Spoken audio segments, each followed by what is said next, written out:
A lot happened in that one. I guess your overall thoughts on that game? Yeah, I thought we were in a position to, um, win that game. And we opened the door for various ways.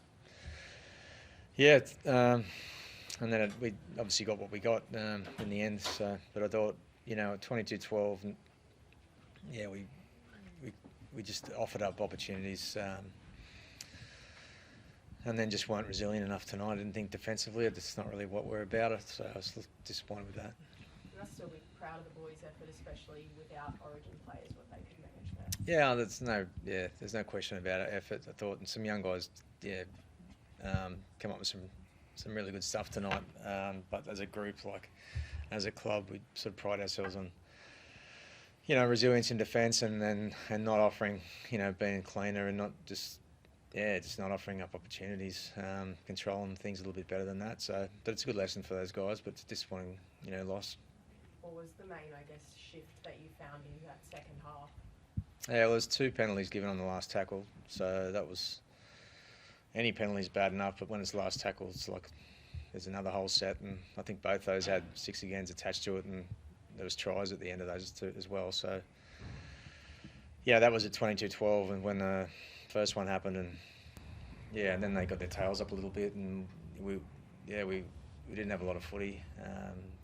Obviously tired, and it was just hard going. But so it's probably that period there where I felt like we could have done better.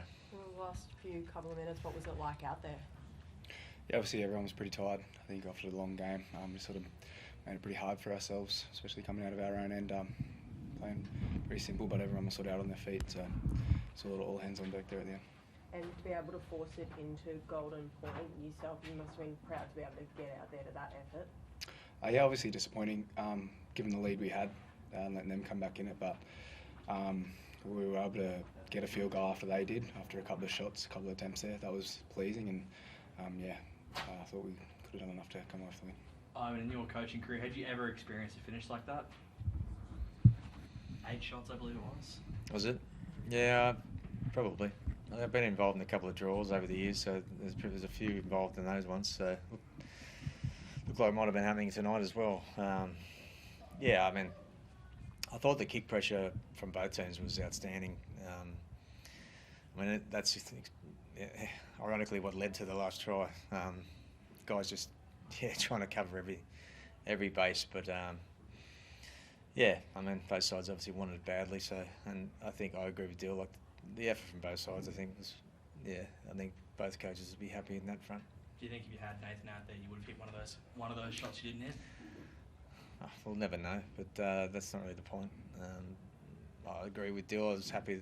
I thought Cogs did a great job when after Townsend kicked it and we got the short kick off back, and then he had one blocked, and then got it after that. I thought that was pretty clutch stuff. So. And then we had another opportunity. Yeah, we just unfortunately just went wide in Golden Point, the second half Golden Point. So, once it's in that, Golden Point's, I wouldn't say it's a lottery, but it's, it's got to be a winner and a loser. Unfortunately, we're the losers. On Cogger, he really, I guess, orchestrated your attack quite nicely tonight. Yeah, I thought he played well. I think since he's come in, I think he's done a really good job. And that game tonight will only help him, only help us. Just getting more used to things without him. Obviously, without Yowie and Romy, it's a fair bit of the combination there missing. So, but as I said, I felt like that's not the reason we didn't win tonight. And I mentioned before, I just thought they scored too many tries too often. Newcastle at home, then Storm away, and then into the bye. What do you want to see the boys do in the next 2 weeks? Just the same as every week. Just go home, prepare well, learn the lessons from this game, and then take it on to the Knights at home next week. There was a bit of an interesting situation in the first half where Valemei sort of raised his knee up to his chest in an interaction with Tariva. Did you see that, and had you seen that sort of football move before? Is that what I call it? Football move? I wonder what you call it. Yeah. When guys jump in the air and kind of have their leg up, that's like Billy Slater kind of brought that in, that's fine. I reckon that's Was it a deliberate move? I don't know, but I don't know. I think those boys are pretty close. The old Fijian boys surely wouldn't have done that on purpose. Thanks, guys. Thank Thanks. you. Thank you. Appreciate it.